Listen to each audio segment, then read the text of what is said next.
messieurs, Cinémania lui remet cette année le Cinémania d'honneur, Monia Chokri.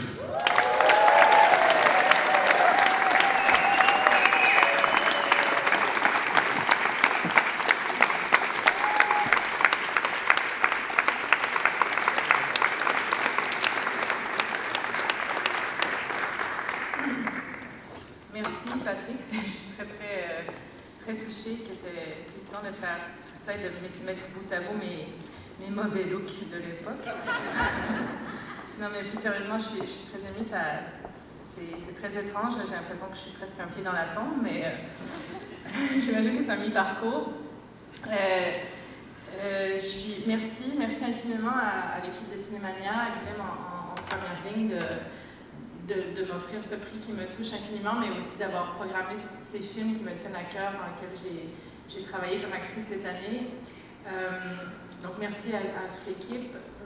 Félicitations pour votre beau festival qui grandit, qui s'épanouit d'année en année et vraiment qui est très impressionnant le travail que vous faites. Je suis vraiment fière de ce festival-là, puis j'en fais la promotion en France beaucoup, tu le sais, puis je vois à quel point ça grandit, à quel point les artistes aussi de l'extérieur ont envie de venir ici à Montréal. Donc merci parce que toi aussi tu fais rayonner la culture québécoise à l'extérieur. Merci vraiment.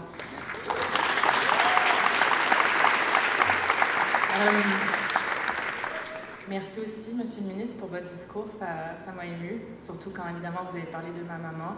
C'est vrai que c'est spécial pour moi d'avoir mon frère et ma mère qui sont dans la salle ce soir. Cette année, je fête aussi mes 20 ans de carrière. Comme je suis sortie du conservatoire en 2005, donc c'est comme une très belle récompense. Puis effectivement, je ne pouvais pas imaginer que j'en serais là aujourd'hui. Et donc, ça me fait extrêmement plaisir.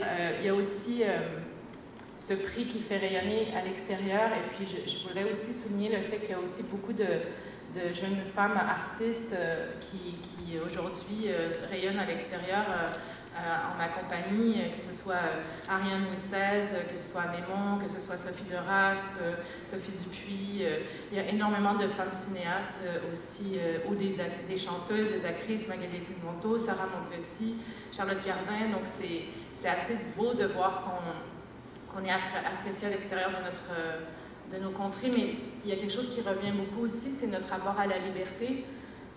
Et je pense que ces histoires-là, on peut les créer et notre parole, elle est écoutée, entendue et fraîche et nouvelle parce qu'on est aussi dans une nation de tolérance où les discours et les réflexions ont le droit d'exister dans le respect des autres aussi. Et notre parole de femme aussi, entre autres, est écoutée. Et je pense qu'on fait un bien fou aussi. Donc notre culture, c'est aussi notre liberté et notre tolérance qu'on exporte à l'extérieur et qui est aimée et appréciée. Donc c'est important effectivement de la soutenir. Et puis je voudrais juste terminer en disant que je fais certes rayonner la culture québécoise à l'extérieur des frontières. J'essaie de la faire rayonner ici aussi, que les gens viennent voir nos œuvres.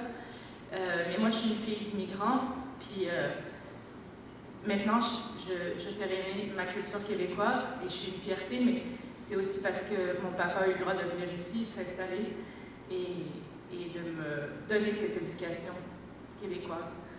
Donc c'est important aussi d'avoir des immigrants chez nous. Pour ça. Merci beaucoup.